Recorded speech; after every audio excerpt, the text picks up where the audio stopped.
Good.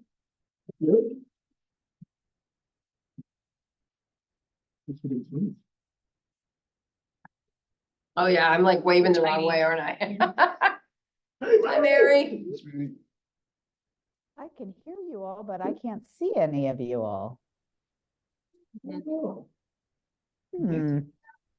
Hmm.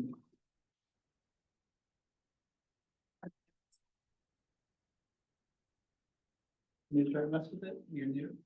What you do? We're working on it. Okay, instead, I have two of me. Ah, there's the room. Okay, great. All right. Thank you.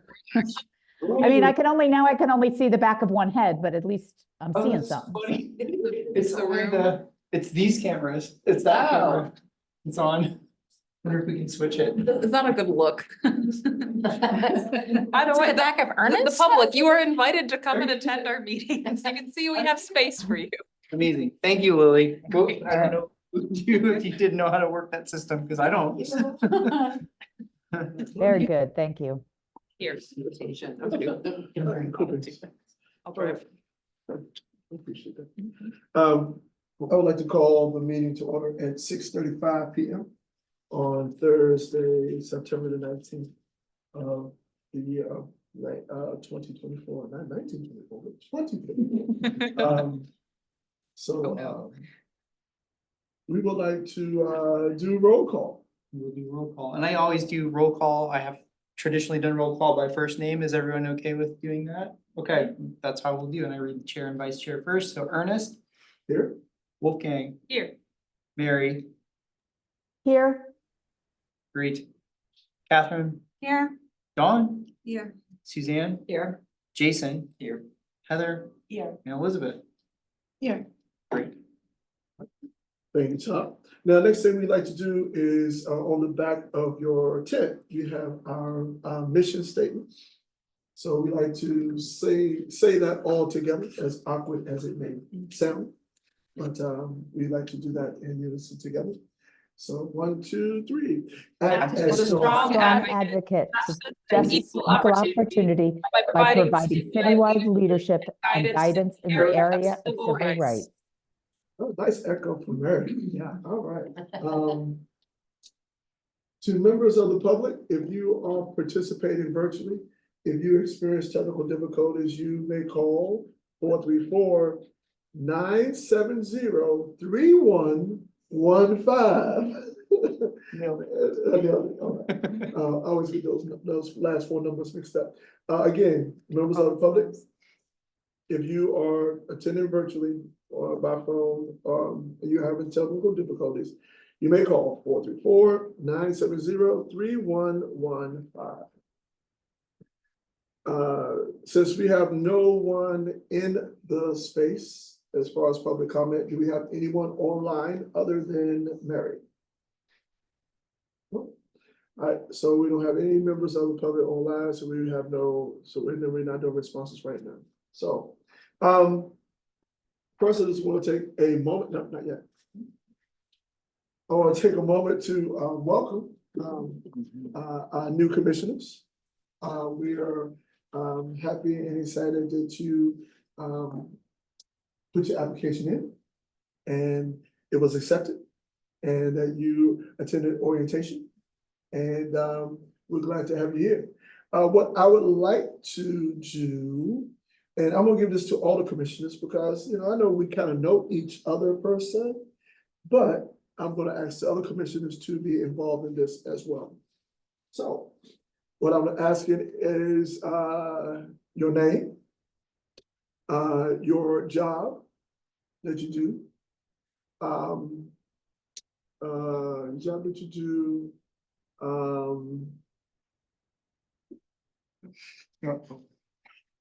One fun fact. Baby Oh, Dove Candy. yeah, yeah, Be careful. yeah, I was going. No fun. Let's see. That was fun. Okay, Let's let's go. I'm a little afraid where this is going. Music group and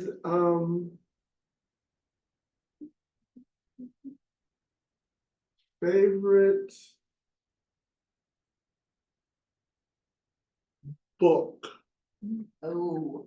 Oh. That's really tough. You first. Me first. No doubt. I am Ernest Chambers. I am a physical education teacher for the city of Charlottesville at Berlin Moran Elementary School. My favorite group, I would say, is God. That's old school, it's probably in the 80s, early 90s, group called God. And favorite book is a book called This Present Darkness by a writer by the name of Frank Peretti. You have? I've read that several times. I'll go Right, next. yeah. All right, name's Wolfgang Kepley, pronounced they, them. I have been a sociologist and demographer. And starting next week, I'm going to be a data scientist, so it's a fun shift. Wow. Yeah. Favorite group. Mhm. I love Nico Case. Not really a group, it's one person, and she's coming to Charlottesville in 3 weeks. So not a sponsorship. We are not sponsored by Nico Case in any way, not an official endorsement, but if you, she's coming to town, if you see her in Jefferson. What was the fourth thing? Book. I love anything that Donna Tartt writes for The Secret History, The Goldfinch, and she's a Charlottesville local.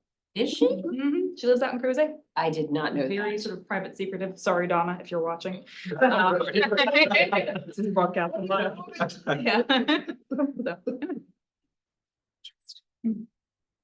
Me? Yes. I was doing Mary next.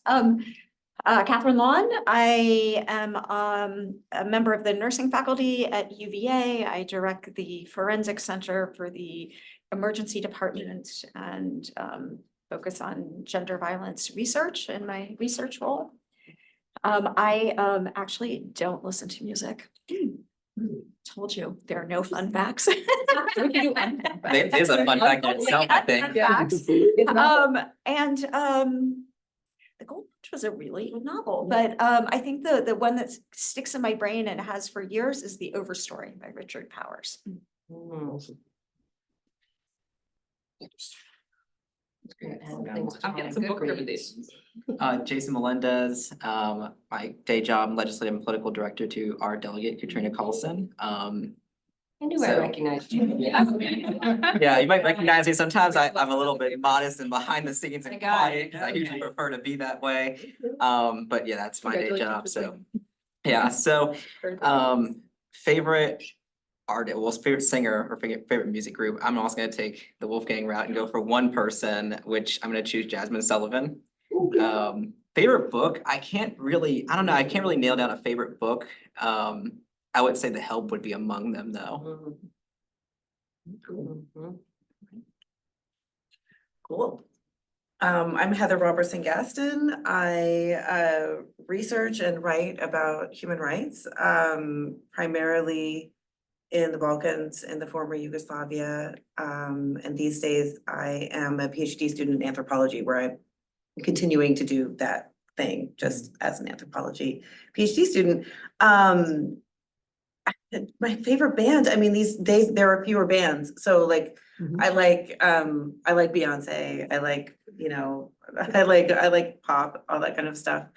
And then I don't read I don't read fiction, so it's like everything is nonfiction that I read. As well. Yeah, but I'm reading these really great Michel Foucault lectures right now on neoliberalism that I'm really, really enjoying. And that it's like for my dissertation, so, but I love it. I'm so glad that your favorite thing. I do, I mean, So it's good to enjoy your work, Yeah. possibly, yeah. Don't pick a dissertation topic you don't like, that's bad. So anyway, that's everything. Oh, really? Yeah, she's, I don't know why you drinking water. That's not for example, we're not commissioners. It turned red. Yeah, I am not a commissioner. Oh, no, the public is calling the phone. What do you say? The public is calling the phone, you have to go. Zoom meeting is actually malfunctioning. I'm Lily. I am the outreach specialist for the Office of Human Rights. and I was an English major, so I pretty much can't tell you my favorite book. But I can tell you I'm currently reading Jonathan Strange and Mr. Norrell, which is a recommendation from Todd himself. And music, I pretty much like anything that I can sing in the car. Yes. Hey, Mary. Okay, I'm Mary Bauer. I am a lawyer and the executive director of the ACLU of Virginia as my day job. Music, I don't really have a favorite band, but this week, and I don't even listen to her music, this week I'm liking Taylor Swift for obvious electoral related reasons. And, my favorite book is I have a little bound copy of the United States Constitution, and I like it. So can't think of anything else either. I think it's kind of a bad answer, but that's it. That's all I got. Thank you, Mary. Todd? Todd Niemeyer, I am the, what am I, the director of the Human Rights Commission. Yes, thank you, sir. It's kind of a funny title. And four things, right? Nope. And band, Nope. Band. and then Mary, your book. Man, what if I don't know if I have a favorite. I like a lot of music. Music is, here's a fun fact. So by recommendation from Lily, I bought tickets for my daughter and myself to go to the Sabrina Carpenter concert. Because I would have missed that entirely and blown it as a dad. But I am now going That's a to, very good dad move. yeah, it's gonna be fun. So she's fun to listen to as well, but it's even cooler that my daughter's excited about it. And I'm gonna take another daughter related thing for the books. So my daughter's really into the Warriors books, you know, the cats that live in the woods and like fight each other and stuff. So I'm reading those books now. I am behind my daughter because I've interjected some other books in between the Warriors, but she likes to be ahead of me anyway, so it's good. Are they good? They're good stories. It's a little violent though, Oh, but you know, cats in the cats, woods, they're mean. resources and stuff. We love cats. I'm a cat fan too. I am Suzanne Lynn, cat fan. Are you a single cat lady? I am a child's cat lady, actually. By day, I do consulting in the nonprofit world, in the K-12 world. Oh my goodness, favorite band or group? I so many. I like Lily. I bailed out stuff. I'm a terrible singer, but I just bailed out music.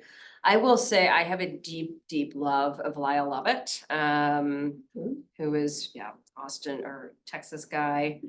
Anytime I can see him, I do. And then books, I am a voracious reader. But one of my favorite books was All the Light You Cannot See. Which I don't know how long it's been out, but yeah. Nice. There, it's your turn, yes. Great. Okay. All right, I am Dawn Lawson. My full-time job, I am a family empowerment coach, and then part-time, I do work with at-risk children in the foster care setting, or maybe possibly at risk of going to the foster care setting.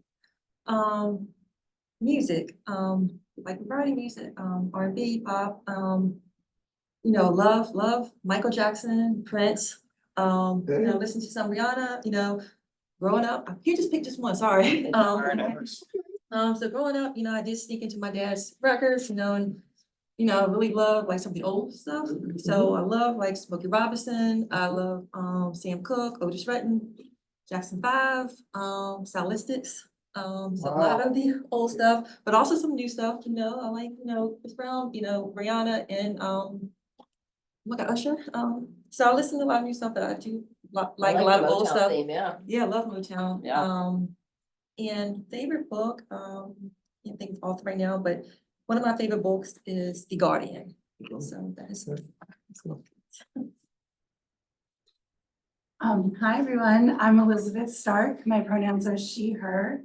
I am the eviction prevention case manager at Piedmont Housing Alliance as my day job. Music, I have a pretty, eclectic musical taste. I was getting some looks from my child who's here about the Sabrina Carpenter concert though, so now I'm looking pretty bad because we don't have tickets for that. But I have listened to a lot with my daughter. And also my other daughter is a cellist at CHS, so I listen to a lot of her pieces because I feel like I have to know them to know, otherwise it's just all sounds great. So so I do a lot of that kind of musical listening. And then I would say my favorite book that I've read in the past few years has been The Bone Clocks, which is a David Mitchell book. It's kind of in the Cloud Atlas universe. But it was really beautiful and it has a really beautiful portrayal of kind of like our world, but if it just unraveled a little bit more and kind of what that would be like. And I read it during COVID and it really terrified me. Wow. So it was really powerful. Bone Clocks. Bone Clocks. So. Wow. All right. Well, thank you guys. I know that was like a little terrifying. But a lot of times, hopefully get to know each other. There are times when if we get together en masse, we kind of have to have a public notice and have to be careful of talking shop and stuff like that. So, but again, thank you for us getting to know each other a little bit. And I'm glad that we have such a variety of talents in the room, because that will definitely help our work. So it's nice to have someone that's involved on the legislative side to kind of say, hey, this is da da da, or what we've been talking about housing. Don, your ability to talk to us and help us with families, because that's a big thing too that's out there, that some of the families that don't have places to live or have a difficult time getting housing. Because I see that a lot, especially in school setting, where kids or families had to be evicted or just moving into a space, or they bumping from school to school to school because they're with this family member today, this family member tomorrow, that type of thing. So good. I'm excited, and only to add on to the talents that are already here. So thank you for your commitment and time. Let us go ahead and approve the minutes from August the 15th. That was our last meeting. And the new commissioners, if you read the minutes, if you abstain, that's fine. We understand that you may not know exactly, you might have read them, but don't exactly know all that went into the minutes. So.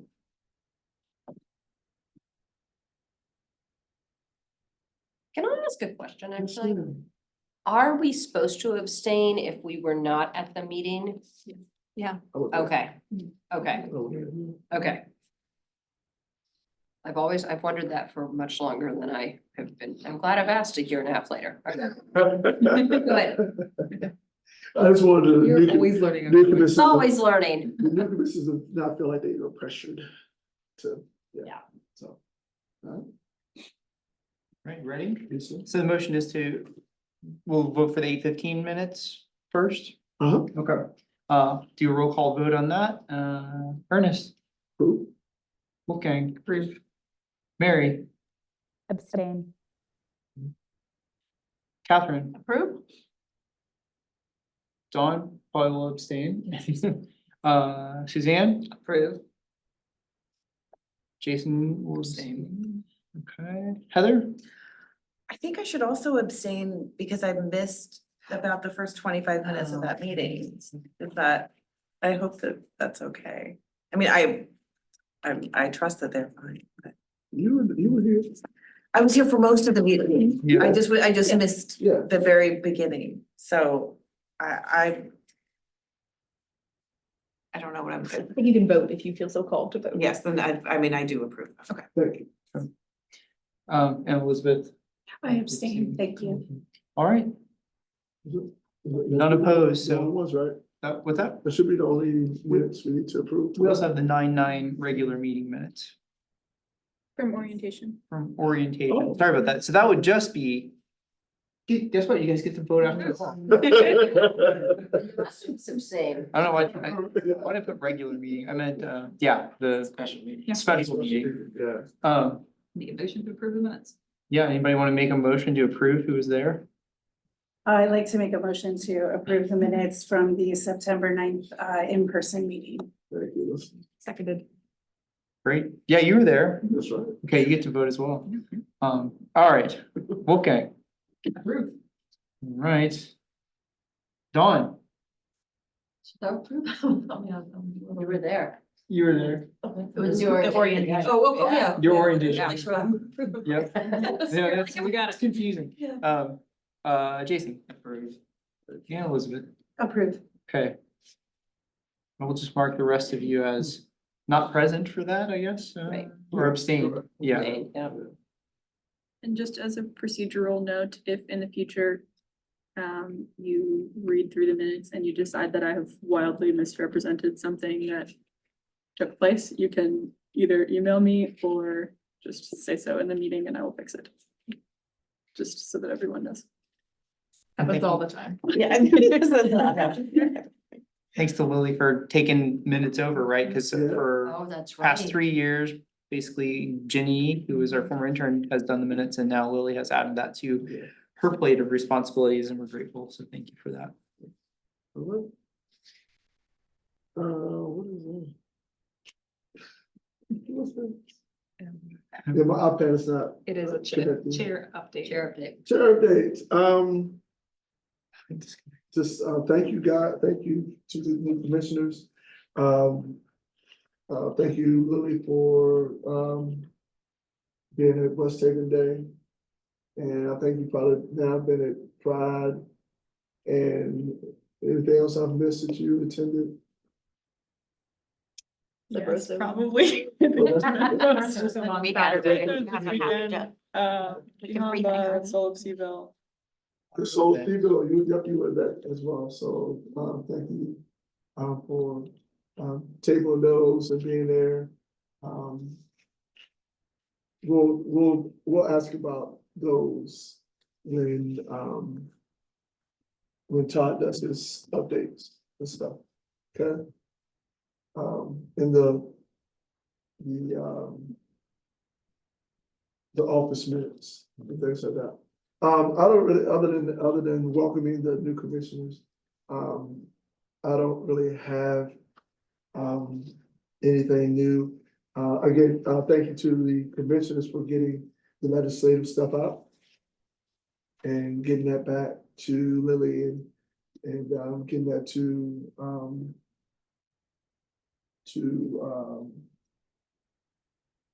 where is Juan Diego? Juan Diego did send a return. Email to us, so thank you guys for getting that to them. Our work is not done, we still have some stuff to do, dealing with things, policies here in the city that we want to try to tackle as well. Okay, so yeah, that's all I have as far as chair updates. What is next? Office. Office. Lily, would you like to go first? Sure. The outreach report is largely the same as it was last time because there are a couple of sort of ongoing projects and we have new audience members, so I figured I would just repeat them. But we now have our complaint brochure in 6 languages in addition to English. And I'm working on trying to determine how we can best get that information out into the communities that speak those languages. So if anybody has any thoughts or input or ideas about how to conduct outreach for those audiences, please let me know. And also I'm working on a new brochure and some other outreach materials related to newer protections for pregnancy and childbirth and related medical conditions, particularly in employment. And if anybody would like to collaborate on that, you're welcome to reach out to me. What would you want for collaborators? People to like approve text or design, or what are you looking for? Whatever you feel called to do. That would be great, or if anybody wants to think through if there might be like a presentation to make or some sort of other way to make those protections more widely known and understood. Can talk about that. Does that answer the question? Yeah. Okay. This Saturday, we will be at Sabroso, which the time says 2 to 9 on here. I believe it's now 1 to 10 p.m. Which is quite a long time. I'm not sure that we will be there until 10 p.m. If anybody would like to join us, you can just let me know, because we have guest passes that waive the entry fee. So if you'd like to coordinate getting those guest passes, we will need to talk about that ahead of time. Okay. And then there's one more event in there, which is Saturday, October 26th, which may be some version of a Latino health fair. All I have for that right now is the date, and I will let you know when there are more details about that.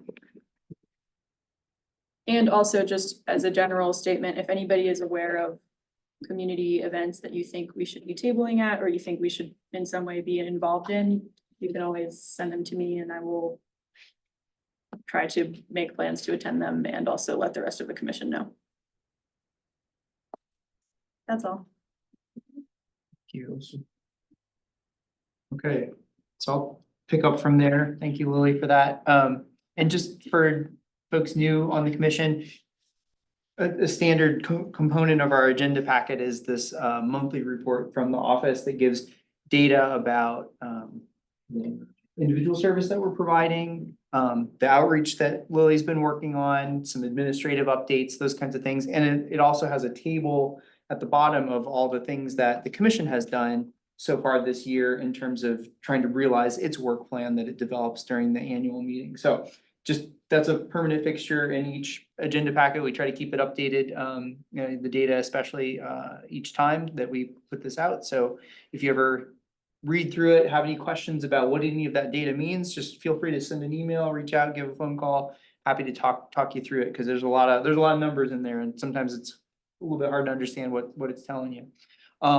Just to maybe also bring this up for new folks, we've talked a little bit in orientation, I believe, about we're pursuing a federal work share with HUD called the Fair Housing Assistance Program. And what that is in a nutshell is it's a work share agreement with the federal government such that fair housing complaints that are jurisdictional to our office, so those that occur within city limits of Charlottesville, that would otherwise go to the Virginia State Fair Housing Office or to the federal government, just because that's how somebody found a way to complain, would get referred back to us. And so we would be handling any jurisdictional complaint if it was received by a state or federal agency here in-house. So that's exciting. It also comes with some training opportunities, some funding for capacity building, good things like that, and some just general support from HUD to be a better enforcement agency for fair housing. So it's exciting. We have the big thing that we just did back on August 5th, we submitted a draft revised ordinance, human rights ordinance, to the city of Charlottesville with all the provisions, I think, that we need to finally get into this work share. It's been a big work in progress, like 3 years. I think we've revised the ordinance twice now to get to what they call substantial equivalence to federal fair housing law in our local ordinance. So that's a requirement of entering into this work share. So crossing our fingers that by October, we will hear something from HUD that says you're in, and we start with an interim certification, which gives us 3 years to sort of build capacity before we become fully certified as a Fair Housing Assistance Program, or a FAP, which is not as appealing of a word to say, but it's kind of fun. In any case, you'll also note in the administrative updates that we talk about the potential for a Fair Employment Practices Agency work share, and that would be with the Equal Employment Opportunity Commission. That's the federal agency that enforces anti-housing discrimination law. That's kind of on hold while we deal with the other work share agreement with HUD. So both of those are things that we are mandated to pursue by our human rights ordinance, but they're both big projects. So we took on the biggest one first, which is the housing one, and the next one would be the employment one. So there's that. Next big news is that we have a new intake specialist in the office. Her name is Lauren Harris. She started on Monday. And she's doing great. She is currently drinking from the fire hose of information that is me trying to explain all the things that we do and how to work in the city. But she's doing great. She's taking it in and learning quickly. Super excited to have her here. That means we have a full team in the office again, which is tremendously helpful because Lily and I have been fielding the intakes and not doing it as well as we'd like because it just gets overwhelming sometimes with all the other things we got to do. So super excited that she's here. Soon she'll be up to speed and helping us out quite a bit. Where did she come from? Where did she come from? I shouldn't say stole, but kind of stole her from the CNE. That's who I thought it was. She was their development Oh. coordinator. I love her. Oh, she's tremendous. Yeah, Yes, yeah. And okay. I feel, sorry, CNE, if anyone's watching her. I know. I was but- there the other day and noticed she wasn't on her team. I didn't think much of it. Okay. Yes, yeah. Well, I'm excited. Yeah, she's Yeah, she's extremely amazing. personable, you know, she's gonna do a great job in the very sensitive interface that has to happen when people will come and bring complaints to the office, so. Yeah, really excited about that, yeah, we're lucky. Other person update is that we are gonna be working with a UVA student from the Batten School who's working on a master's in applied policy project for a master's degree in public policy. Her name is Grace Macon. She's looking at some systemic housing barriers. She's still working on what the exact focus is. We've talked about the source of funds thing, pitched a few other ideas that way as well. So she's meeting with her advisors and we'll probably check in and kind of narrow the topic down. She's got, you know, basically the length of time of a school year to research and then ultimately analyze and give us some policy recommendations, but kind of cool, right? We haven't done this before. So new track, maybe if this works well, maybe we can keep it going like each year. That would be kind of nice. So neat. Other things. Let me try to scroll down here. Complicated thing. I'm gonna call attention to, if you go down into the active complaints page, we got a bunch of things in pending alternative dispute resolution, which is great. We also have a case that has reached determination. And while it's under legal review in the city manager's office, there is a likelihood that will come for a vote as to whether or not you all will hold a public hearing, which on a case of, what's that? We just discussed that. Yeah. Well, so this is a finding of reasonable cause. So in cases that when there's a finding of reasonable cause, if both parties don't agree to pursue alternative dispute resolution or some other sort of resolution, it comes to the commission for a vote on whether or not to hold a public hearing. Now, glad we just discussed that. However, this case was filed under the ordinance that was passed in 2013 by council, which means technically those rules apply. So I'm talking this over with city attorney's office to say, what is your discretion on what rules you use to run your public hearing? What is the opportunity for the two parties to maybe come to an agreement as to what rules they want to use? So things like that. So under review at the moment, I'll have some answers, and when I do, I will pass along a redacted case file to you for review. Fair warning, it's gonna be in the vicinity of 350 pages with all the evidence, but that doesn't mean you have to read deeply all the evidence. The evidence is there for reference. What you will really want to read is the investigative report, which is basically the summary of the evidence. The determination, that's the finding, and then a little bit of response from the respondent, in terms of the finding, so. Stay tuned. Okay. That's Yeah. it. We are in that situation, what kind of turnaround would you want from us to respond, to review the documents and get back to you? Yeah, so that's a great question. I think we want to be timely about it. You know, I would present them to you. The other questions I have is what of that is needs to be disclosed in an agenda packet versus what could be considered private. You know, it's gonna be redacted, so in some ways we could release it. So I need to figure out the timing of release. How does that go? Does it need to be in an agenda packet? Can I just send it to you? All those things, all those details, this is all new. We're gonna work that out. But what I can say is that you have what is it? It's 14 day, I have to look it up in the ordinance. I'm gonna mess this up. There's a 14-day provision in there. I believe it is, you need to schedule, you need to announce that you're going to do a hearing. You need to set the date within 14 days, something like that. I can't remember what, there's a 14-day provision in there I gotta read. Do you remember? I thought Oh, I'm yeah. probably wrong, but I thought when we actually looked it up, it's I'm gonna have tell to you. have 14 days notice, but there wasn't actually a time limit. I'm gonna tell you what it says, cause I don't wanna misquote, and I'm gonna quote the 2013 ordinance, which is, that provision remains the same in the current ordinance, but let's just read it from the one that applies to this. And by the way, for everyone, if you wanna see any version of our ordinance, they're all five of them. 5 versions are on the city's website on the human rights page. It's not too hard to find. I can't remember which tab. There's a few tabs on there, but The Human Rights Ordinance tab. is it, do we now have a, Section. look at that, we had, has its own section. Okay, so. Let me find it here and just give you that number just so you can have it, but Got it. you found it already? What is it? Oh, the No, day? no, she didn't No, no, find the day. actual. Oh, you found the she ordinance. just found the Day. Gotcha. Da, da, da. Why am I not finding it? If anybody finds it before me, feel What are free you to looking call. for? Oh, there it is. The 2013 human rights. The notice and statement shall be served no later than 14 days prior to the date of the hearing. That's what it was. So once we schedule the date of the hearing, we need to give somebody at least 2 weeks basically to prepare for that. Okay. So. That's that. More, stay tuned. If you want to read a little bit about what that old ordinance says, it's on like page 6 of the old ordinance, section 2-439.1, enforcement authority, the role of the commission, but. Yeah, the actual hearing is open to the public.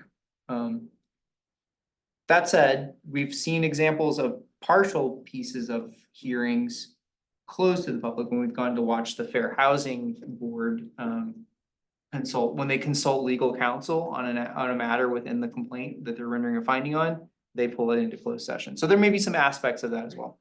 Anyway, Yeah, long story short, there you go. That's that. Todd brought us to my Mhm. attention on when we talked to him Monday, and I just want to make sure that he gets with city attorney to make sure we know what is expected of us in that, meaning that, you know, if it is public hearing, you know, what are our parameters as far as when that happens? So we know for sure what we are supposed to do on our side of it. So so as soon as city attorneys lets us know, we'll let you guys know. That's all I have. Is it? Mhm. Thank you, Todd. Yeah, as you see that, if you go back and look at that, summary, it gives a lot of information about contacts, who's been to the office, who stopped in, the numbers and what have you. The office does a yearly, is it yearly or annually? A yearly breakdown to city council as well. Yep.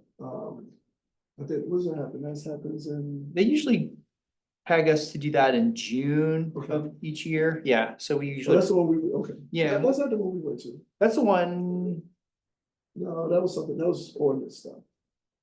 I think you came to the annual report as well. Oh, yeah, I'm pretty sure. Yeah, and we'll do another one as we usually try to get it done before your annual meeting in March so that you guys can use that as a reference point, and then we just kind of hang on to it, develop a PowerPoint presentation, and then drop it to council in June, so Alright.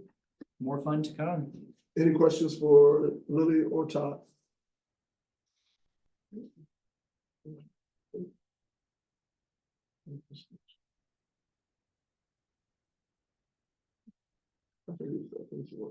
Work session, work plan.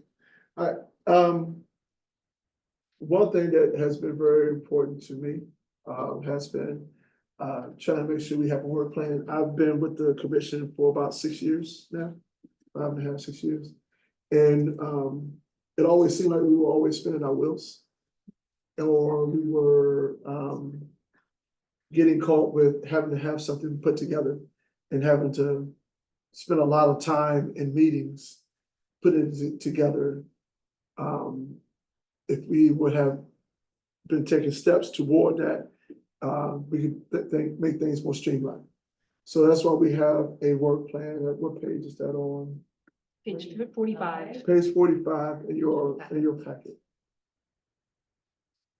And that gives you what our primary focuses are, our secondary focuses, and then also if you go down, it gives you what we have done.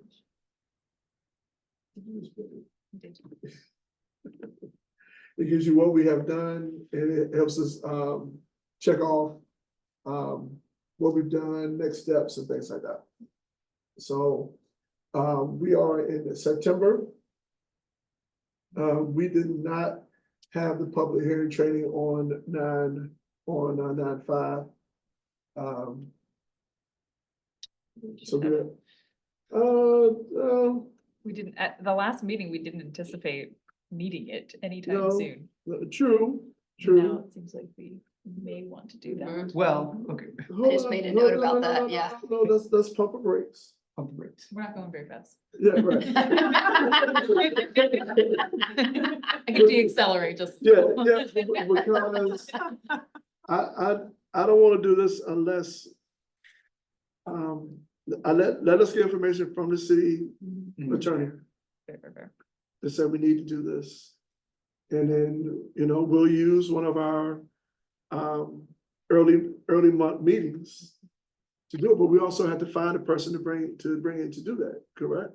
Not necessarily, because part of what we're trying to figure out is which process we're teaching. And that was the reason I was like, why are we gonna bring somebody in to train us on public hearings if we don't know which system to Oh, train? because if we're not, Because we changed the ordinance. because are we doing the Yeah, old ordinance or the new? Okay. yeah. And so in this case, yeah, we may need to know how to carry out the old ordinance. Okay, And so that's why I want to talk to city attorney. right. And potentially we work with them to do that training because they could help us. In-house would be great. That would be nice, yeah. So we're to be decided, but yeah, So that's. I know, it would be great to have done it, but it's also Which would have better. been helpful to have trained in the new way and then do the old one. Exactly, exactly. So everybody frustrated. Let's get this. So today, we're supposed to be discussing the focus on the city policy recommendations based on earlier panels and research. And then our action between the meetings are to amend the HRC rules and procedures regarding elections. Language around annual meetings. All right. If you go back up, you can see what we have tackled. Not that far Not up. that far. Just a little, oh, this one. Yeah, what we have tackled starting back okay. in February. Keep going down, there we go. Oh, starting in March, when we had our annual, I think we had our annual meeting. What we did in April.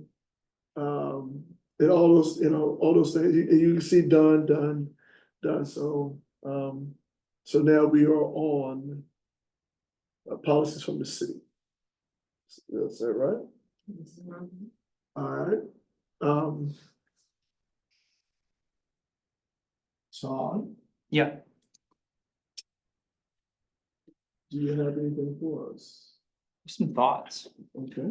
Yeah, because we already, I mean, when we were talking about the bigger legislative Mhm. recommendations, there were some that we knew were more localized, Yeah. right? Yep, there you Just go. not That's- remembering that's those a off the starting top of my point. head.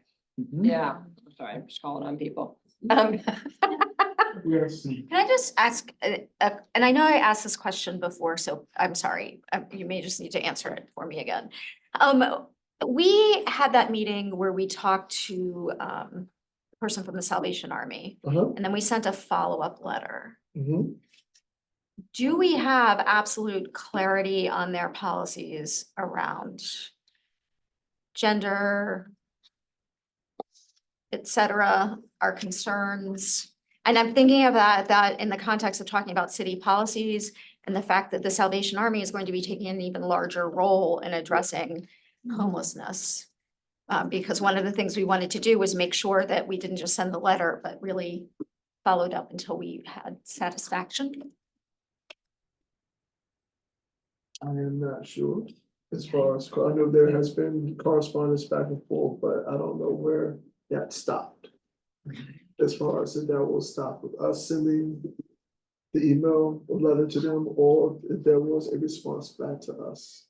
There was supposed to be a response back to us, right? Because we said we support the idea of more housing, Yes. right, more shelter. But we also feel like we need to make sure the Salvation Army is meeting the city's own human rights principles around Mhm. providing care to people in same-sex relationships, transgender individuals, et cetera.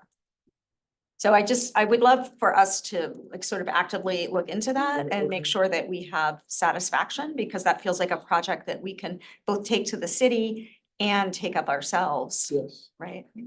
Could I add one more thing to that? Yes. I believe, that they also can require like identification, to stay at the Salvation Army shelter. And when I got this news, it was presented as coming from like the organization itself, you know, the higher ups. Mhm. And there was some back and forth as whether like someone who was undocumented would, you know, like they need, basically what I understood the policy to be after quite a bit of back and forth was that they needed to be able to verify their identity. So they had to have some kind of documentation of their identity, but not necessarily, you know, not necessarily documents that show that they're like, a legal immigrant or something like that. And adding to that, like, I believe some of our concerns were around language access as well as disability access. Yes, so the letter that was sent in requesting additional information, there was a letter that was sent, and I think the conversation ended there because they addressed a lot of our concerns in a very positive way. One being, are they providing adequate services for transgender individuals, or are there barriers for those individuals to access their services? And they mostly built on about plans for the future building, the 8 beds that will be available for future building. They're currently constrained, but the plans are designated for members of the LGBTQ plus community. And will have more capacity to serve them at that future point. We may want to still work on advocating now. They address the language access policy, sharing the contractor that they use for translation needs, not relying on Family Ties or Google Translate for translation in the moment. And they also addressed our concern that the conversation that we had, the language was clunky. Yeah. And we struggled. And they recognized that and said that their intent was not to cause harm. The ways that they train their staff on the language that should be used. Said we are all learning all the time how to be more affirming and supportive, and had some other things in there that I thought sounded open, positive. So that was sent to Jessica, our former chair, last August of 2023. Seems like there's a space that we could, and my take is that we could do more to advocate currently, but I think we're already doing that too, to like make sure that housing is available for whoever needs it at the lowest barrier possible to include gender identity. and sexual orientation, so. There was a letter that was sent following up, Okay. and I can resend that to y'all if y'all, especially the new That would be commissioners would love to Yeah, see that- that. That would be great. Thank you.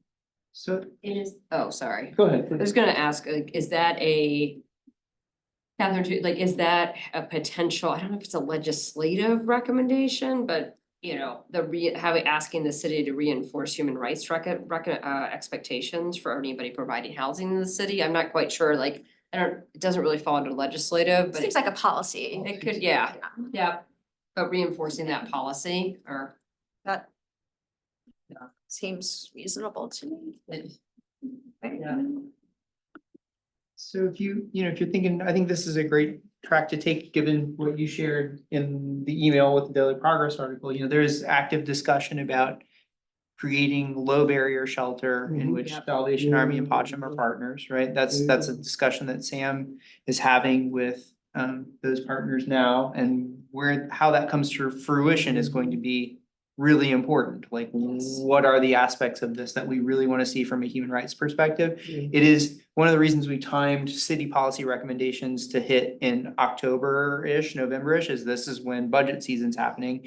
And so if the city's going to make a financial commitment, city council is gonna make a financial commitment to this project, wouldn't it be great to say the commitment that we make to fund this is tied on the assurances that we know that, you're going to have good supports for people who identify as transgender or gender diverse, people who have disabilities, people who speak different languages, all those things, like, put those in your recommendation letter. I think what I think may be clear is that we do want additional emergency shelter Yes. and we do want low barrier, but we also don't want, want it to be we want, equitable.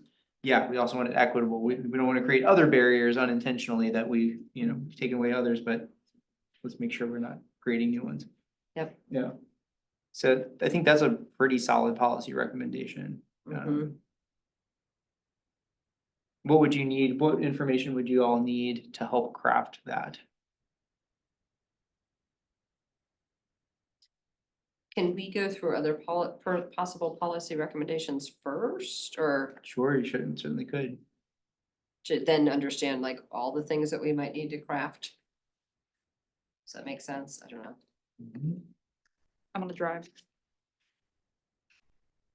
So in the. I regretted it from back- last year, but we'll do it again. What's that? Pumping the brakes, or are you No, I'm accelerating I am- ahead? I'm Driving the celebrating. document.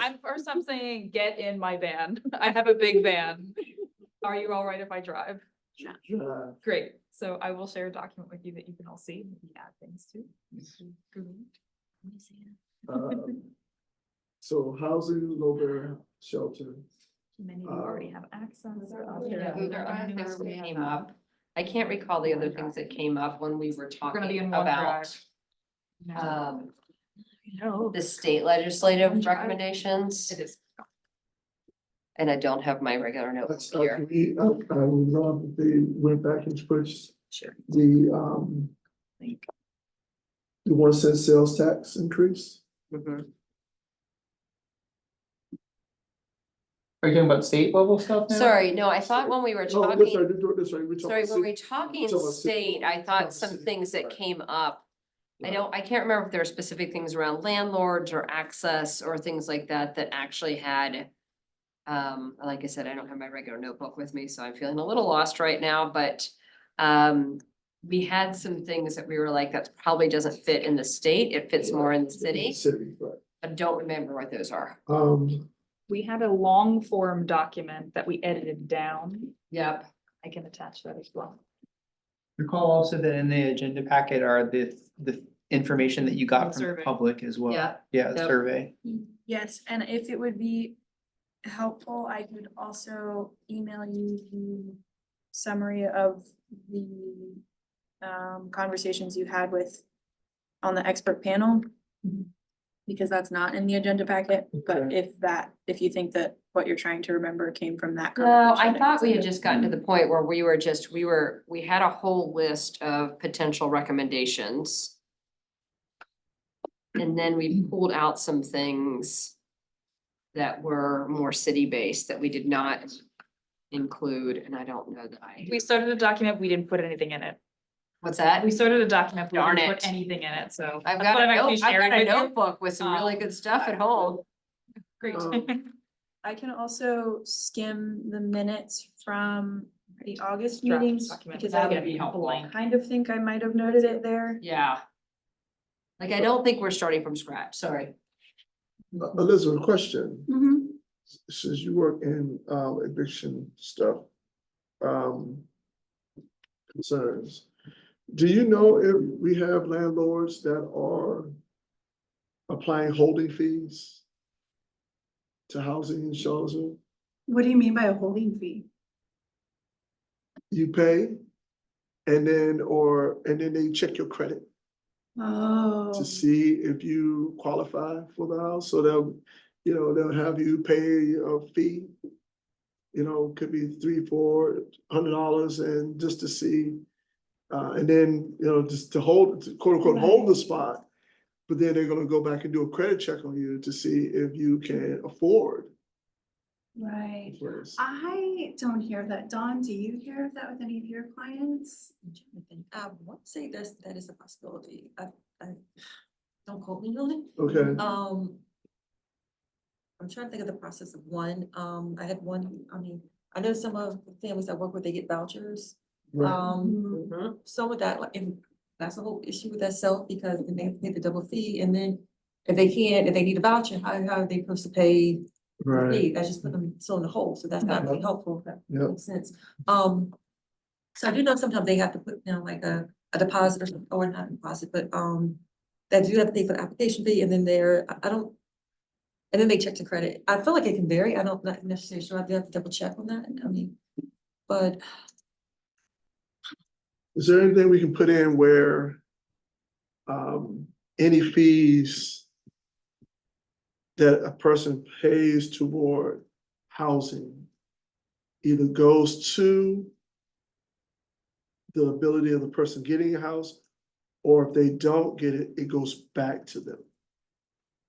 I think that was supposed to be the process anyway. I think there's a question about whether a city has the legal authority. Ability to do deny that? it. Okay. I'm curious. Under- Yeah. Under the Dillon rule. Thank you. Can I just ask something? If you don't- Yeah. I think some of the problem is like when some of them pay like a fee, there's one incident that just came to mind that they actually paid like for, put down a thing for apartment, but it wasn't even up to date. Like there were some like housing issues, like it wasn't even livable in it. Mhm. So Mhm. it didn't even pass inspection, so it's like, how can you take their money? And the thing about it is like, because this person has a voucher, DSS is gonna come, house is gonna come in there and check it out. But if it wasn't for that voucher, another person coming in is gonna, if they didn't have that voucher, they would have took the house and there's mold in it, doors won't lock, and. Mhm. That was actually one of the issues, it's related to that we were talking about from a systemic perspective. Again, that's probably a state level issue, like to be able to, or even federal issue, but when a landlord maintains a house in such a state of disrepair that it can't pass inspection for a voucher, then it systematically is excluding all voucher holders, right? Because no voucher holder that applies to live in that apartment can live there because it won't pass inspection. Whereas somebody out in the community who also deserves protection from bad conditions can just rent it. So yeah, that's, again, I think those are from a city policy perspective, I don't know if there's much we can do. That becomes more of a like looking at systemic issue perspective, which we're working on. And so I think maybe we have to think a little bit more about Yeah, what are the city policies that we can Yeah, influence that's- that would help One address thing, affordable housing. you're right. I attended a talk and I can't think of his name right now, but the executive director of the Richmond Eviction Lab. And it was a really interesting view of kind of like that market fixing rental software, that was exposed recently. And kind of some of these really like systemic moves that landlords are making to decrease the availability of units. For instance, some landlords are being pushing tenants toward 11-month or 13-month leases to stagger when units become available. So like, you know, in Charlottesville, we all know it's like June, July, August, that's when there's a huge moving, but it's like, if you stagger it, then there's less availability for tenants when they need it. Or strategically keeping units empty for the same purpose. But one of the things he highlighted that's very low hanging fruit is that a lot of landlords are adjusting and slowly shifting the standard language in leases. And, you know, one thing that I think that could be really useful to the community would be, I mean, it's harder, it's, you know, a lot of this is in the county where we have these huge corporate serial evictors. But having some kind of resource to look at leases and say, hey, this lease says this and this. Now, most people are so desperate for housing, they'll sign it anyway. They don't have any leverage because they just need the place. But it's something that I'm kind of thinking of as like, you know, down the line, how can we make this hidden sort of insidious language more apparent to tenants? Yep.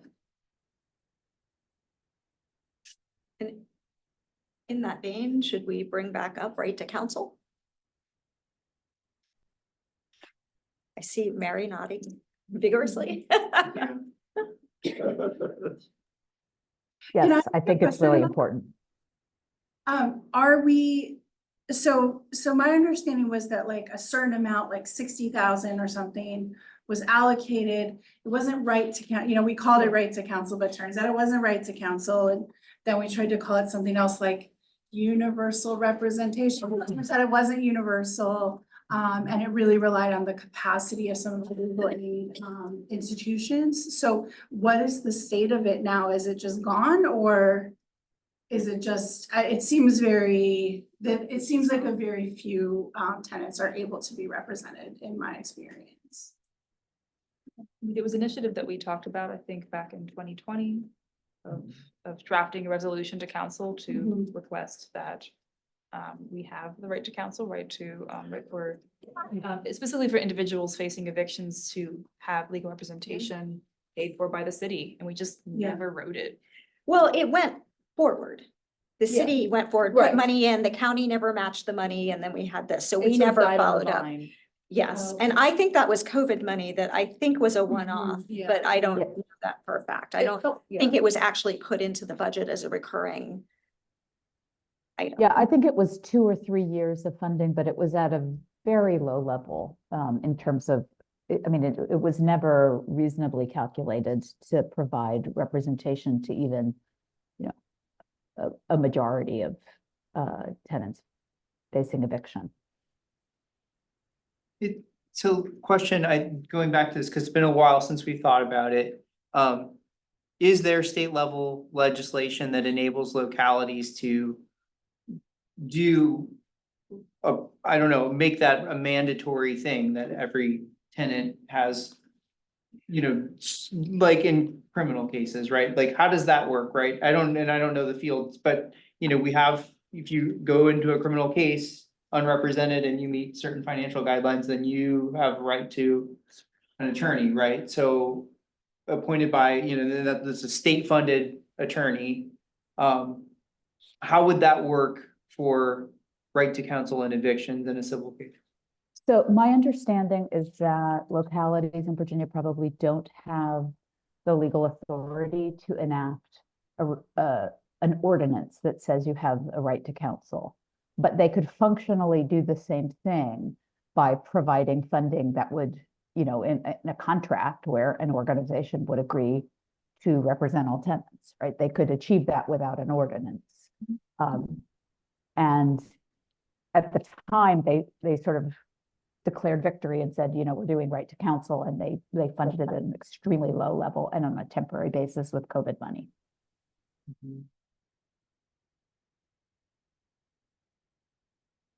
So how would you, if you were to bring it back to council again, like what do you think would be a new strategy to make that more effective? And how would it be funded and ultimately, I guess, staffed by attorneys without putting undue pressure on like LAJC and CVLAS? Like, cause that basically turned they just turned to existing nonprofits and said, here, do more with a little bit of money. Which I don't think met the need, right? Yeah, I mean, it would have to be a lot more money. That's just the reality of it. It would have to be a lot more money. So I think we could go back to council. I mean, we could counsel with a CIL and talk about it and, you know, ask about the status of it and if we're entering budget season, ask them to allocate funding for it.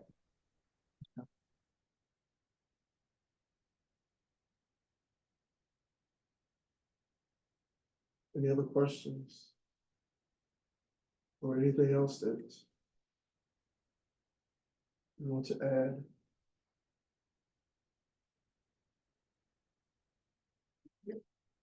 Is the outreach specialist, is that something that's local? I thought It would be. was. I thought it was. Yes. So that we was a should very, have, like, yeah, Localized recommendation, yeah, Mhm. yeah. include that for sure. Yes. Yeah. One little bit, not maybe off topic, but maybe some of the 2130s. Sometimes that can be an issue, like especially if some of the residents or feel like if they speak up on something, then they're being retaliated against Yep. and they're being threatened with the 2130. And some of them don't know their rights. What is the 2130? This is where they give them like, there's issue, they give them like so many days to fix something and or they're threatened with eviction. But they're feeling like sometimes like this landlord or whatever, they're feeling like they're abusing the power. So just, if that makes sense. I mean, it's kind of fitting with this eviction, so that's just been an issue that's been brought up to me a lot in my Yeah. field, so. Happens a lot. Mhm. Absolutely. What would the city policy be? That's true.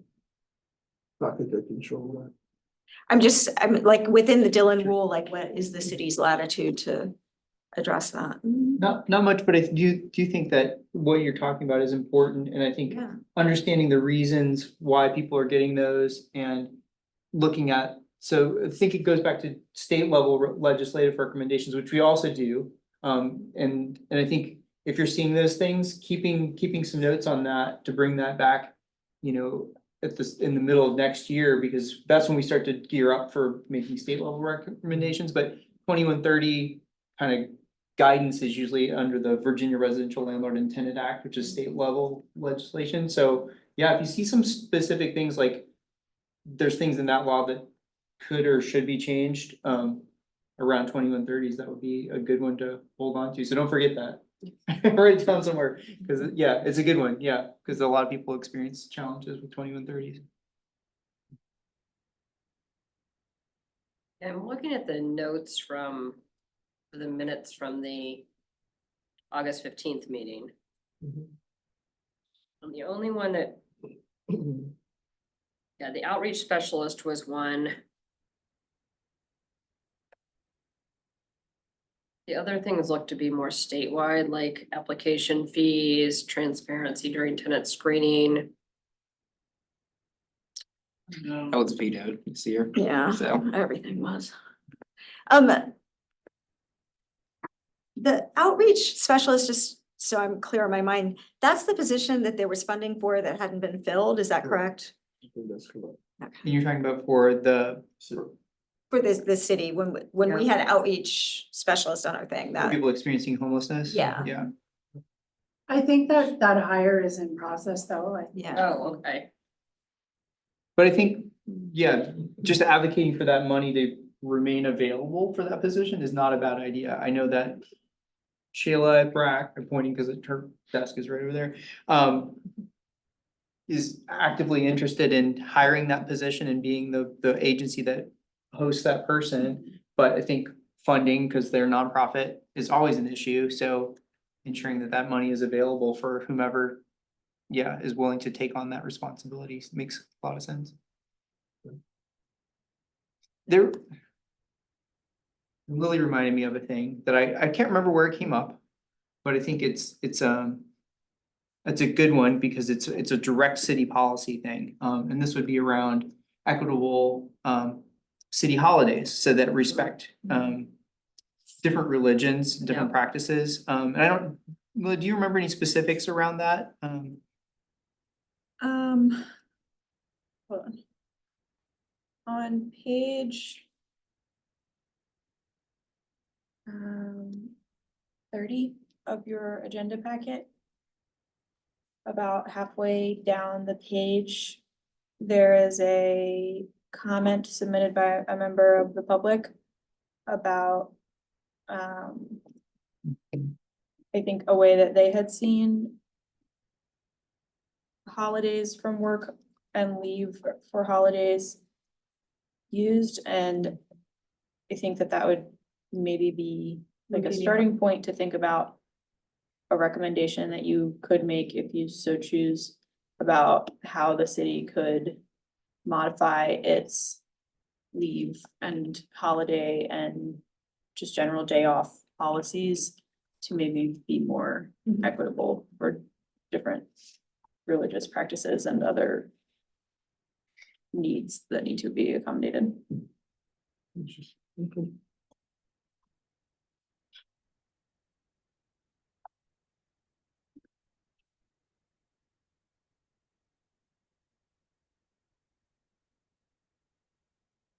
I like that as well.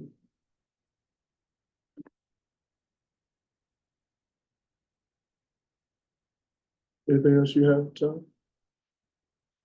I'll bring up the issue of, so there's a lot of advocacy around affordable housing at the very low income level. So building, and some of that work is coming to fruition with new construction.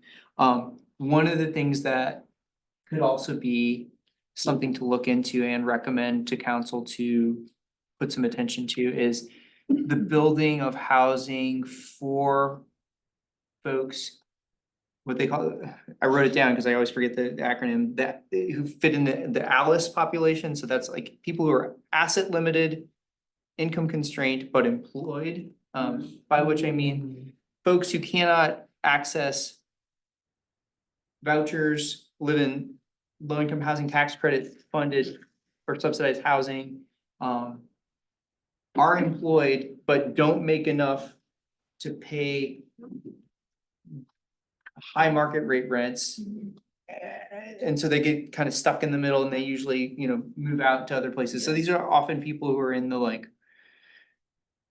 50 to 80% AMI bracket. And so the idea being that Access limited or employed. And what was the last one? ALICE, so asset limited, income constrained, Mhm. but employed. Yeah. So, and one of the things that really comes to mind for me about this is that how many city employees might fall into that bracket? Yep. And so I don't know what policies you could recommend to council exactly, other than to say like, consider this. So is that Yeah. above what's in the new zoning ordinance, which has a lot of language around that, like 60% AMI?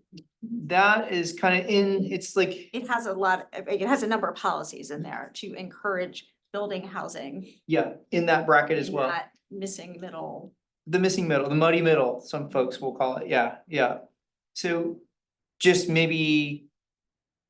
I don't know what to do exactly with that, other than to say, hey, city, when you're thinking about the benefits that you provide to your employees, also, and maybe pay structures, also think about the fact that in our current housing market, many of your employees are falling in that bracket, and are there policies that you could enact to lessen some of that rent burden or ease the blow of that? I don't know what those would be, but I think it's an issue that's affecting people that may not have much attention just yet. So. And also that this is an unverified statement, but it could hypothetically be affecting people in a disparate way that reflects other sort of social trends that we see more broadly in terms of who is able to sort of make ends meet and who struggles to do so without that benefit from the city. It's a little vague. But if you, I don't know, yeah, if you want more information on that, let us know. I know Ashley has some interest in this. I know she's been pulling some data on it, Yeah. about it. She has offered to present that data if we want it to, at the next work session in October. Is it e- related to like city pay scales? I know there was some reorganization that happened a couple years ago. There is some of that. It's in the What's complicated, helped? Yeah, yeah, it's complicated because everybody's pay went up a bit, yeah. but it's not Did it- quite it didn't keeping up balance. with the housing costs. Right. And it is a challenging situation where, you know, at the state level, we're trying to get policies that may help, you know, pie in the sky policies like rent caps and things like that to keep, Deeply affordable housing. yeah, keep rents from going so high. Yeah. But while we don't have that, are there any policies we can do? Cause you can't really solve the problem through increased pay at the city entirely because you'd always be trying to play catch up. So are there any other creative things that can be done to alleviate that pressure? And I don't know. I mean, it's a question, it's a conundrum. So putting Much it of to it your is minds. There just needs to be housing built. And I think that might be And what that it is. housing that is being built needs to be built in a way that it is affordable. Yeah. And that And- means it needs to be smaller and And denser. not going to Yeah. all UVA students. And right, so, Yeah. yeah. Yeah, so it's kind of a realization of the new zoning code, right? Like, make sure you're consciously implementing. And I know there's a work plan coming out around implementation of the new zoning, and yeah, comp plan stuff, but yeah, anyway. I feel like I presented you something very vague, but it's this, like, it's a population that I'm thinking about. And how do we support that through city policy? I have heard, but I don't have, solid information to present here, but that there is confusion among developers about what really the zoning code requires and that there aren't as many applications under the new zoning code as would have been expected. But you have heard that? So I mean, we could maybe have a conversation with the planning and zoning, somebody from planning and zoning, or request that the city amp up its efforts to really explain, okay, this is how the zoning code works and this is what's required and this is why it's not gonna be, a money losing prospect for every developer who wants to, Who would we need to bring in to give us that? Well, I'm trying to think of I'm not gonna say this meeting because I'm not absolutely sure who told me, but it was somebody who was on a commission, Yeah, because I would think This somebody one. in one of the commissions probably knows. Right. I think we'd want to bring in somebody from planning and zoning. We wouldn't really want, so I think somebody like that. Maybe the, Livable Seville guys would have good information too. They always seem to. There's a new person in the city who is over this, who was just hired last week. Yeah, I saw, yeah, We so should maybe, the neighborhood. we could ask her to, development, Yeah. And so I'm bringing up Like, kind of. this is also very, very vague, but I could Yeah. find out more and, maybe at our next meeting, we could talk about it or. Ernest Mary has her hand up behind us Yes, too. yes, Mary. Yep.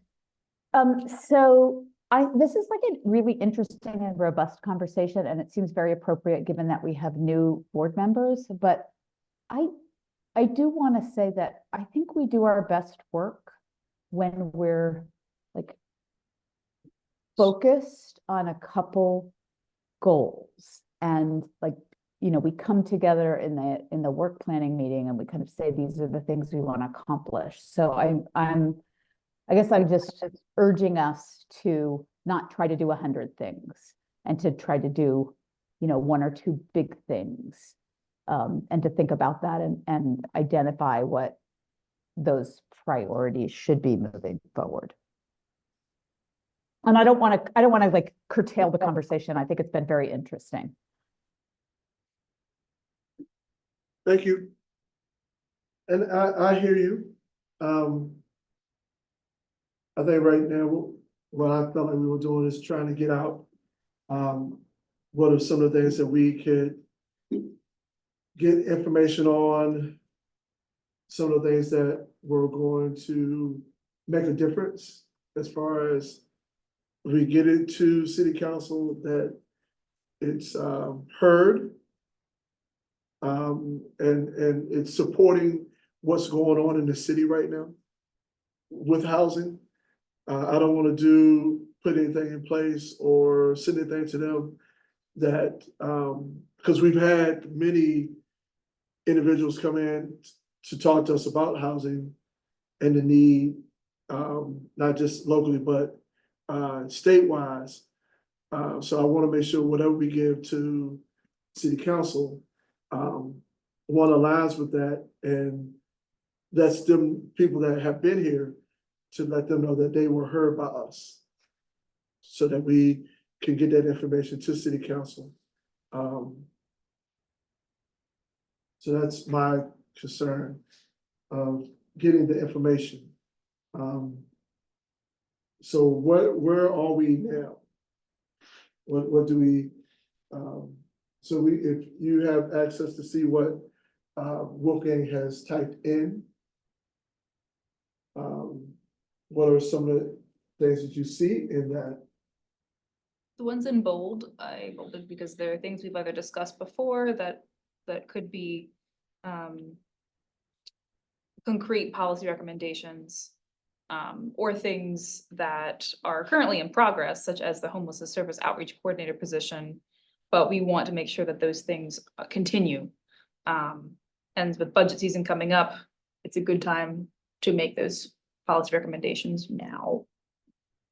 So, and the ones that aren't bolded are things you probably need to keep on working on. So can we do right to counsel for individuals facing eviction? Is that something we send out citywide or? We can't What? call it right to council, Okay, but we could ask them to increase the funding in that pool okay, that currently exists. okay. And Oh. we could ask them to do it at a level that would actually guarantee all tenants in eviction proceedings a Okay, lawyer, right? Like I mean, they could functionally do the same thing. Okay, so Mary, could you restate that? just make sure that it's functional. Right, so and I have not done personal legal research on the Dillon rule aspects of it. My understanding is that localities cannot enact a legal right to counsel, right? It can't say like everyone is guaranteed the right to counsel and that's enforceable. But they can allocate as much funding as they want toward that goal. And what I'm saying is they could allocate it at a level that would guarantee every tenant the right to a lawyer, just as a practical matter. How about the homelessness services outreach coordinator? We definitely want to send that back to them to make sure they are still working on hiring that person. And something new was the rotating of the holiday for employees. Anything else?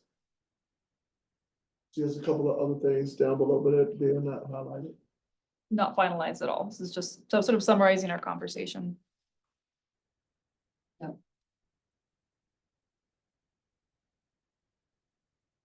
This all makes I would sense. like to find out about the zoning Mhm. that you brought up. We could just have a conversation about that. I mean, Yeah. I can, email a couple of people, Okay. but I mean, I take Mary's point. If we think that we have, those 2 or 3 things to be laser focused on, then like, let's go for those. I wouldn't put, zoning issues that probably the planning and zoning commission, maybe, that's really their area. Right. Like, I wouldn't wanna muddy the waters with that if we feel like we have arrived at, what our priorities are. Agree.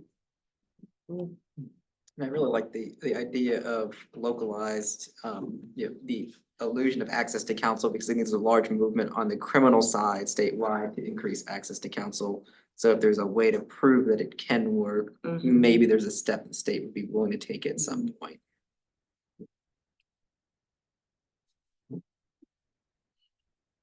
Sounds like we should draft a letter.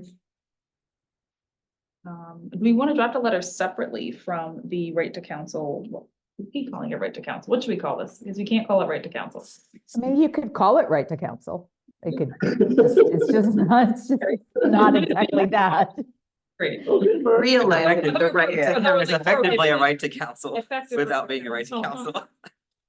One of the big barriers with the program, though, that, you know, what the limited program that was implemented was the capacity of Yeah. legal aid organizations. And that capacity has just dwindled further. So that's really something to keep in mind, that it might be something that, like, before we press for this, we might need to speak with partners at, you know, CVLAS and LAJC and say, I mean, you know, could you do this? And I really think, you know, they each have sort of mandated clients that they work with. And I don't know if you all are aware, but it's like CVLAS, you have to be below the poverty limit to work with them. And that might have even been something I brought up to y'all when I came to present, because the Venn diagram of people who can afford market rate rent and make below the poverty limit is like a sliver, you know, like it, so many people are being left behind in that model. And then LAJC focuses on LIHTC and voucher holders. So again, huge swaths of the market rate population are being left behind, and that's primarily who's being evicted because they have the fewest protections. So kind of seeing how, I guess, even talking to those potential partners about what is possible. I mean, I don't know, does it, you know, Mary, this might be a question for you. Does it have to go through one of those partners? Could it go into like the public defender's office, or, you know, could there be another way to help tenants get access to counsel that's not through these two organizations that have these mandates that they kind of have to, you know, stick to? The public I mean, defender. I agree that we should talk to the legal aid programs. I would argue that they are the appropriate recipients of that funding, and if there was adequate funding, then they could focus on different things. And I'll just, So, defender also has a mandate as well. They can only strictly stay criminal, so. Okay, yeah.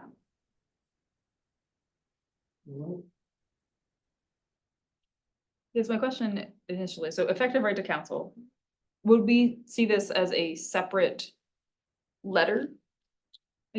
Like summarizing the need for this evidence where we've seen in other states, their contexts where right to counsel has made a difference in justice being carried out? yeah, there's actually a lot of data, like there's a Yeah. website from the. I would the- love to draw from that in this letter, and it feels like more of a separate letter than on a bullet point in a list of local policy recommendations. Maybe we make the list of local policy recommendations, but also have this as a separate initiative. I'm seeing nods. Great, okay. Is that good with you, Ernest? All right. I'd be happy to work with anyone on a letter like that. Same Yeah. idea, I'd be happy to help with that. Well, thank you, Mary and Elizabeth. I'm putting my name, but anybody else excited about that? Want to be on a letter? Be happy to help out. I'll put in parentheses all. We all love housing. But specifically, it's for.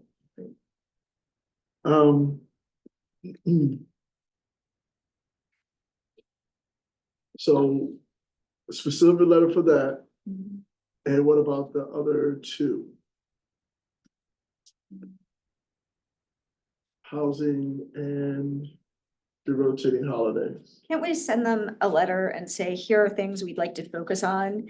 We will be following up with an expanded letter on this issue. I love that. Yeah. Yeah, kind of in bullets, just like we did for the state. Okay, And so it would be 4 policy recommendations: a equitable, low barrier, year-round shelter, effective right to counsel, we will follow up. Homelessness service outreach coordinator position, keep funding it. And rotating holidays for city employees. And can I just say about the shelter piece, can we say we want to make sure they are foregrounding the need for that shelter to respect the human rights ordinance of the city? Yes. Right? Mhm.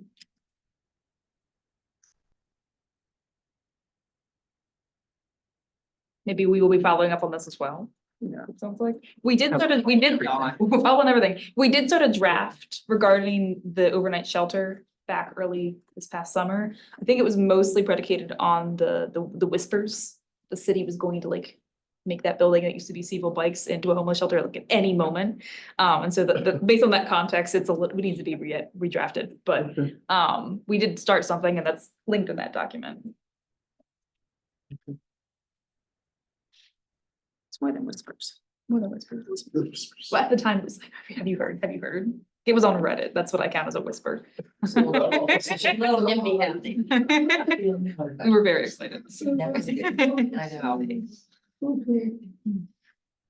Where I get my local news. Probably better than that. Anything else that we need to touch on?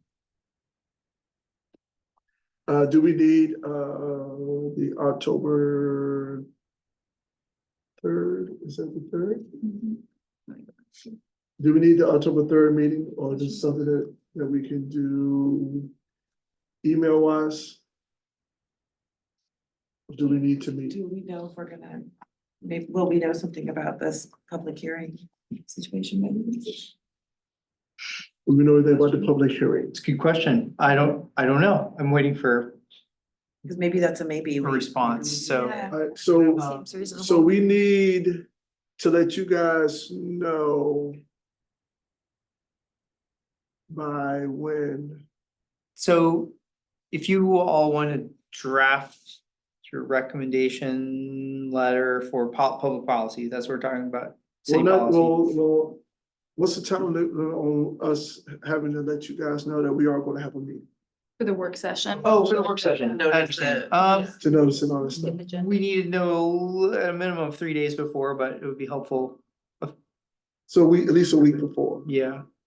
So So, really, you're gonna let us know. You're gonna let us know. If we need a Let public us hearing. know because, If we yeah. need a work session around, yeah, okay.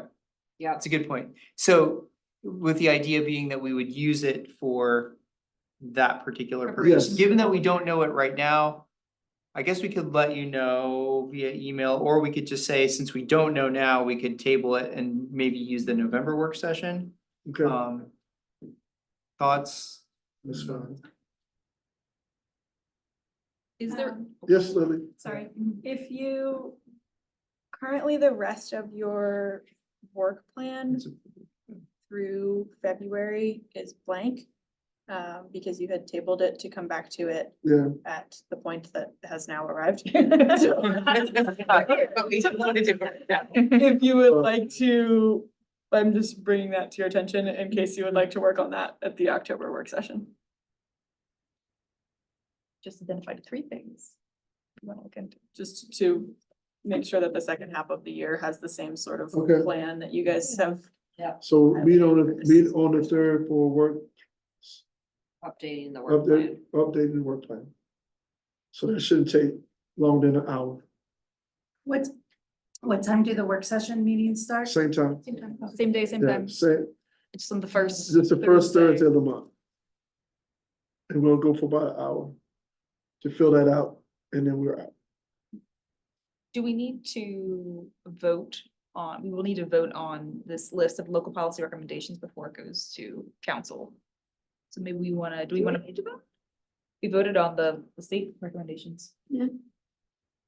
Do we wanna keep, I feel like we probably wanna keep thinking about it, if there's other things to add other than those 4. But do we wanna have that ready for the 3rd or the 17th? 17th, generally you would do a vote on stuff at the regular meeting rather than at the work session. We can talk about on the 3rd. As far as, any information that we've gotten that's new. And you guys are working on constructing the right to counsel letter, and then, so let's go ahead and try to construct the letter that we're gonna send to council and have that preview that on the 3rd. And then we'll finalize everything on the 17th to send, The local recommendations and the Yeah. right to counsel. yes, okay? Question about, since 2 of the recommendations that we're making are related to budgetary items, Mhm. are we in the right timeline? Yes, for Yes, budget season. yes. Okay, so the We're- 17th of October we're would be ahead. a sufficient, okay, that's. We're ahead. So then we kind of missed it last year. We're like, Yeah. we should fund these things, and we were like a month too late. Yeah, we're ahead. Great. Yeah, we're good. All right. And I will try to see if we can work with our city attorney partners to hold the 11/7 work session for any matters related to the public hearing. Does that seem good? Yes. Okay.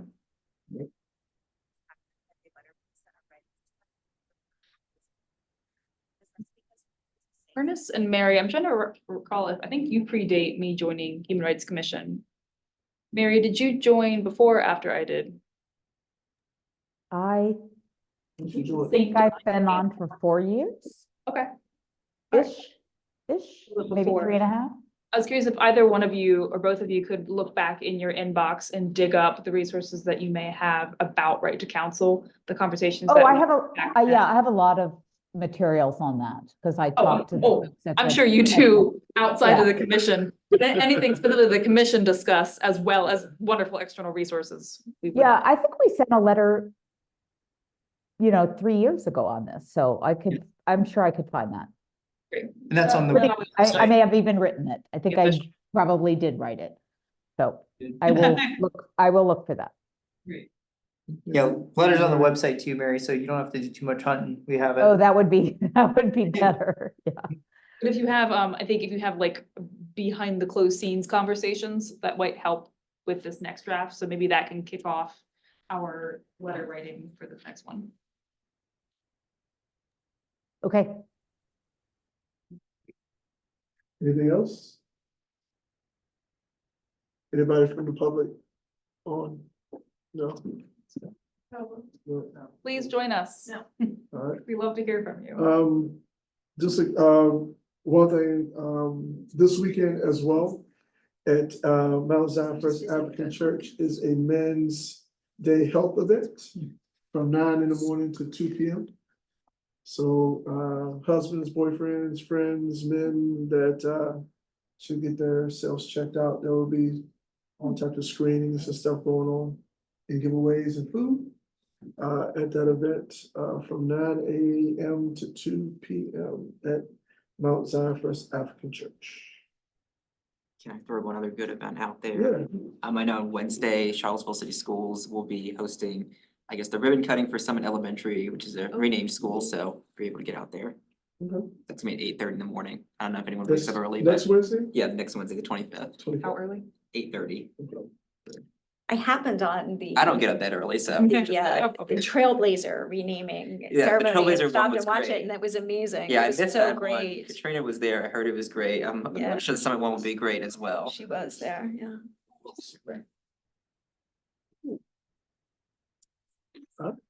Anybody got anything else? No? It is 8:12 and we are adjourned. All right. Well, have a good one. Yeah. Thank you. Hope to see you in person soon.